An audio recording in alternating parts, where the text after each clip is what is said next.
2년차 30살 주부입니다. 남편한테 저보다 5살 어린 시누이가 있어요. 진짜 견디다 못해 이렇게 사연 보냅니다. 시월드 말로만 들었지. 제가 있는 이곳이 바로 시월드라는 건 상상도 못했습니다. 저는 결혼 전에도 미용이나 패션 쪽에 관심이 많았고 남들에게 옷 사는 게 취미라고 할 정도로 제 자신을 꾸미는 걸 좋아하던 사람입니다. 물론 결혼해서 가정이 생기고 아이가 생기게 되면 사실 남들에게는 자랑할 만한 취미가 아니란 것도 알고 있긴 하지만 그렇다고 제가 무작정 버는 돈을 전부 옷 사는데 탕진하거나 할 정도로 개념이 없는 사람은 아니에요. 이미 결혼하기 전에 돈도 나름 5천만 원 가까이 모아놓았고 나름 머리를 굴려가며 옷 사는 돈과 저금할 돈 따로 나눠서 현명하게 소비하고 있습니다. 쓸데없이 비싸고 유명하기만 한 음식점이나 카페에 가는 것도 되도록 하지 않고 갖고 싶은 게 있으면 다른 데서 소비를 줄여가며 돈을 모아 구매를 하고 있습니다. 남편은 저보다 아이가 5살이 많은 데다가 벌이도 사실 제가 더 많습니다. 결혼을 저도 이렇게 일찍 하게 될 줄은 몰랐는데 남편이 나이도 있고 해서 시어머니 재촉에 번갯불에 콩 구워 먹듯 급하게 결혼을 하게 되었습니다. 제 월 수입이 400 정도 되고요. 남편은 300 정도 받고 있어요. 시댁에서 결혼할 때 신혼집 부분에서 친정보다 크게 해준 건 사실이지만 그렇다고 해서 제 쪽에서 너무 모자라게 하지도 않았습니다. 제가 모은 돈으로 혼수를 하고 신혼집 구할 때 모자란 부분도 친정에서 지원을 해줬어요. 결혼이 마무리되고 남은 돈으로 시부모님 해외여행도 9박 10일로 끊어서 보내드렸습니다. 두 사람 벌이가 합쳐서 나쁜 편도 아니라서 서로 생활비에 얼마 남지 않은 대출금 그리고 적금하는 걸 똑같이 내고 있고 서로 남는 돈은 각자 알아서 관리하기로 했습니다. 제 앞으로 떨어진 돈 가지고는 제 옷이나 향수, 화장품 같은 걸 사면서 재치장하는 데 쓰고 있습니다. 저금을 해야지 않느냐 하는 사람도 많은데 충분히 넉넉하게 저금을 하고 있고 술을 좋아하는 남편도 본인 앞으로 떨어진 돈 가지고 값비싼 양주나 와인 같은 걸 사 모으고 있으니 서로의 행복을 유지하기 위해 하는 소비라고 생각하고 낭비한다거나 하는 마음 없이 살고 있습니다. 아직 둘 사이에 아이가 있는 것도 아니고 미래를 대비해서 좀 더 저축하는 것도 나쁘지 않은 방법이긴 하지만 저도 아직 한참 예쁠 때인데 아이를 갖게 되면 포기해야 할 것들 제 젊음이 다 지나가기 전에 조금이라도 즐기고 싶고 그렇거든요.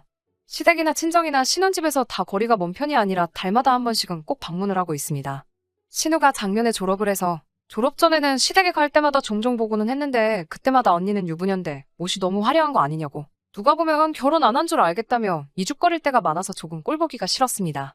시어머니도 신우 말에 가세해서 이제 아이도 가져야 하고 결혼까지 했는데 옷차림이 그게 뭐냐고 밖에 가서 딴 주머니 차고 있는 거 아니냐는 식으로 말의 가시를 아주 한가득 담아서 말씀하시고는 합니다. 갈 때마다 하는 말만 조금씩 바뀌지 제 옷차림 가지고 지적 아닌 지적질을 해대는 게 저한테는 작은 스트레스였어요. 더군다나 이제 신우가 졸업까지 해서 한동안 시댁에 갈 때마다 무조건 마주치게 되어버렸으니 정말 시댁에는 가기가 싫었죠. 옷차림 가지고 딴 주머니 차겠다고 지적을 받지만 그렇다고 제가 무슨 남자들을 유혹할 만큼 대단한 옷을 입고 다니는 것도 아니고 저는 그냥 예쁜 원피스 같은 것들을 좋아하거든요. 외투 같은 걸 입으면 오히려 너무 가렸다는 생각이 들 정도로 입고 다니는 데다가 제 또래에 결혼하지 않은 제 친구들보다도 수수하게 입고 다니고 있는데 그걸 가지고 꼭 물고 늘어지니 기분이 썩 좋지만은 않아요. 작년 휴가 때 사실 여행을 가고 싶었지만 코로나가 너무 극성이라서 어디 가지는 못하고 모아만 두고 있었어요. 그렇다고 휴가를 쓰지 않을 수 없으니 그냥 집에서 방콕 여행이나 하려고 휴가를 써버렸어요. 날도 너무 추워져서 국내 여행하기도 애매한 날씨라 집에서 그동안 지친 심신이나 달랠 계획이었죠. 그런데 제가 휴가를 냈다는 걸 알고는 시어머니가 말도 없이 저희 집으로 오셨습니다. 어쩐 일로 오셨냐고 물으니 집이 좁아서 그 집에서는 김장을 도무지 못하겠다고 저희 집에서 한다고 김장거리들을 주문해놓고 신우 데리고 저희 집으로 오신 거죠.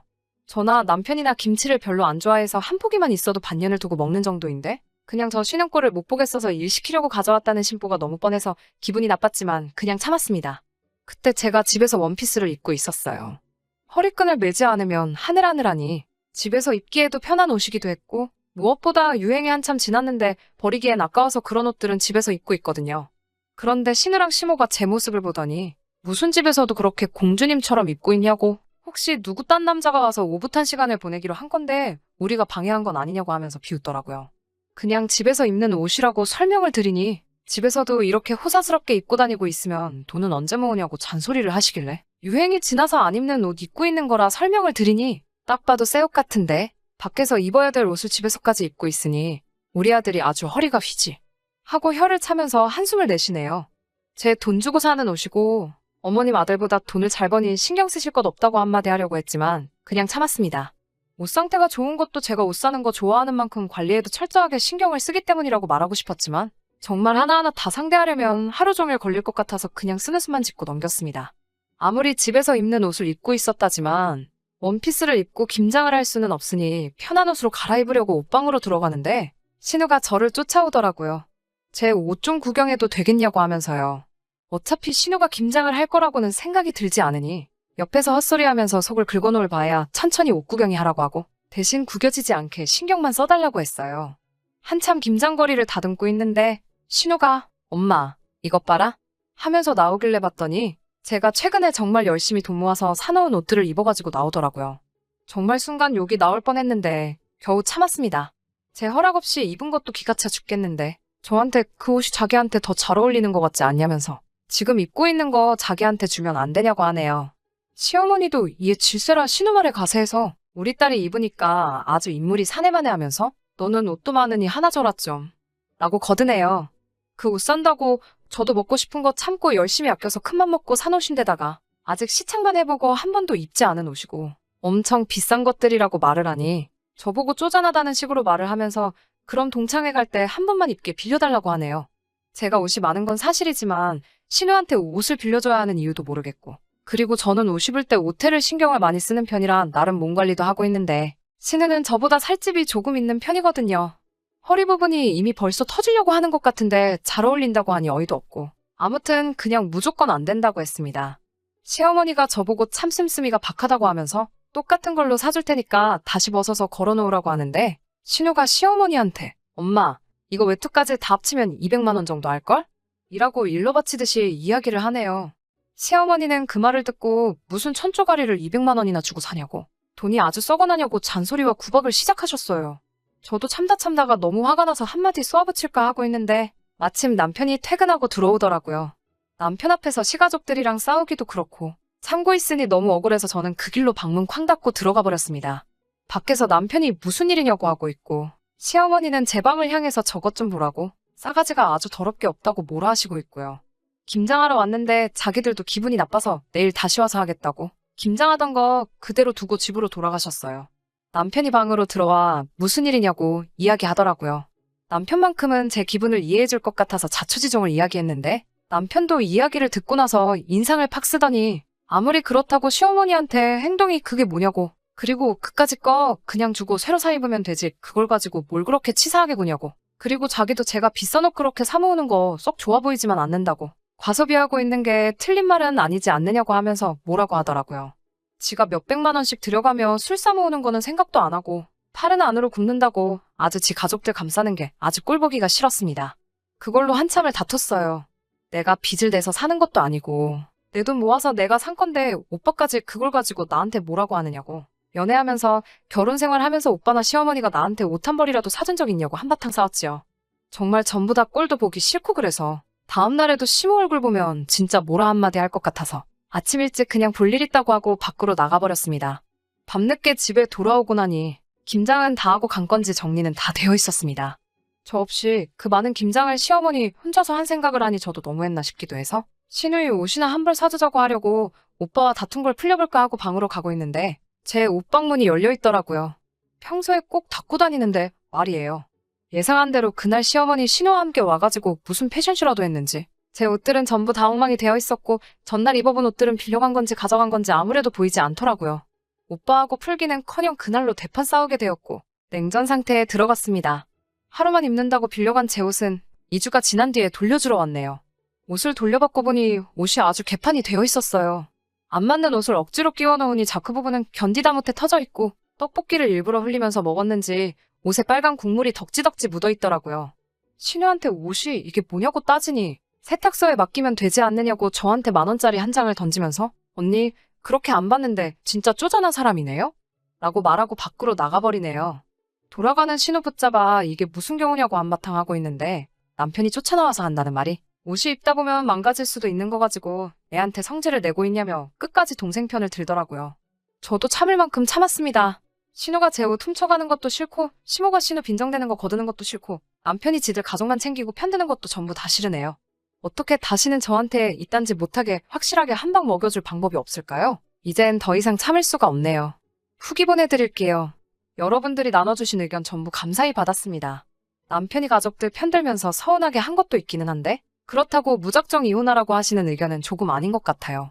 물론 남편이 시가족 편드는 게 이번 한 번만이 아닐 거라는 의견도 10분 이해는 갑니다만 애초에 신우가 제 옷을 입어서 망가뜨렸다는 이유가 이혼 사유가 될 것 같다고 생각하지는 않아요.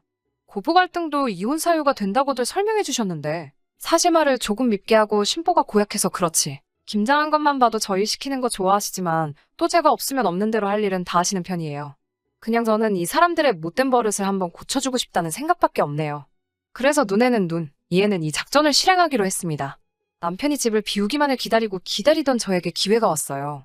남편 회사에서 연말 회식이 잡히게 되었습니다. 밤이 새도록 술을 마실 거라고 저한테 이미 외박 허락도 받더라고요. 연말 회식 때문에 남편이 외박을 하고 들어오기로 한 날, 저는 집에 제 남동생을 불렀어요. 제 동생은 요리 공부를 하고 있었고, 동생을 부를 때 우리 집에서 망연회를 열어줄 테니 같이 공부하는 사람들 전부 다 데리고 오라고 했습니다. 동생은 제가 시킨 대로 사람들 여러 명을 데리고 오기는 했는데, 진짜 들어와도 되느냐며 눈치부터 보더라고요. 제가 걱정하지 말라고, 매형은 내일이나 돼야 들어오니까 공부하느라 힘쓰는 학생들한테 이 누나가 대접 좀 해주고 싶다고 하고 안으로 들였어요. 그리고 그 앞에 남편이 수집한 술들을 전부 다 꺼내놨죠. 동생한테는 저 와인을 써서 프랑스 요리를 해달라고 했어요. 요리를 해달라고 꺼내놓은 와인은 남편이 벼르고 별러서 몇 달을 기다려서 300~100만 원짜리 고가의 와인이었습니다. 동생도 대본에 알아보고 이걸 요리하는 데 쓰라고? 진짜? 하면서 놀라고는 그냥 마셔도 아까운 걸 왜 그런 데다 쓰냐고 하더라고요. 동생한테는 너가 알 거 없고 그냥 시키는 대로 하라고 했지만 그래도 그 가치를 알아보는 동생과 같이 공부하는 친구들은 엄두를 못 내고 쭈뼛대며 서 있기만 했어요. 그래서 그들이 보는 눈앞에서 그 병을 직접 뚜껑을 열고 냄비 안에다가 확 부어버렸습니다. 동생이 제 팔을 낚아채면서 냄비에 부을 거면 그냥 우리가 마실게 하고 병을 뺐더라고요. 처음엔 다들 눈치 보면서 마시지를 못했는데 제가 진짜 버릴 것처럼 행동하니 한 잔 두 잔 맛보기 시작하더라고요. 다들 술 맛이 좋다고 감탄을 했어요. 저는 술을 잘 모르는데 비싼 술은 그만큼 값어치를 하는가 봐요.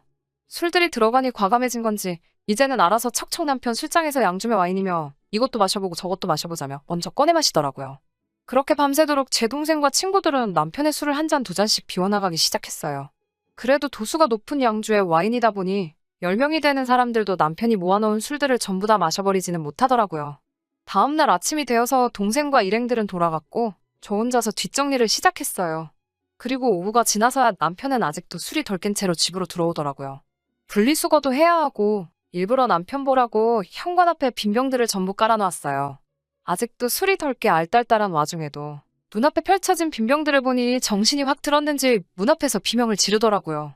당장의 방문을 열고 들어와서 이게 다 뭐냐고 저한테 역정을 내기 시작했어요. 저는 쫄지 않고 남편 앞에다가 한마디 했지요. 왜? 다른 사람도 아니고 하나뿐인 처남이 술 마신 게 아까워? 오빠는 저거 말고도 술 많잖아. 술은 다 똑같은 술 아냐? 안 마시고 구경만 할 거면 빈병만 있어도 되는 거 아니야? 혹시 진짜 아까워서 그러는 거야? 자기가 제 옷 가지고 신우한테 했던 말이 있으니 그거랑 그게 같냐고 따지고 싶었지만 끙끙대면서 아무 말도 못 꺼내는 남편을 보니 너무 속이 후련하더라고요. 그날 이후로 신우도 시어머니도 저한테 옷 가지고 아무 말도 하지 않아요. 특히 신우가 제 눈치를 엄청 보더라고요. 아마 모르는 척 하고 있지만 남편이 시가족들한테 제가 꼭지가 돌면 아주 감당할 수 없다고 조심하라고 경고를 했나 봐요. 제가 되로주면 말로 갚는 도라이라는 걸 깨달았을 테니 이제 함부로 저를 건들지 못할 거예요. 신우랑 시모한테 풀었어야 하는 걸 남편한테 풀었으니 속으로 약간이나마 미안한 마음은 있네요. 그래도 자기 건 소중하고 제 건 아무렇게나 다뤄도 된다는 썩어빠진 생각을 고쳐줬으니 한동안은 불쌍해서라도 잘 해주려고요.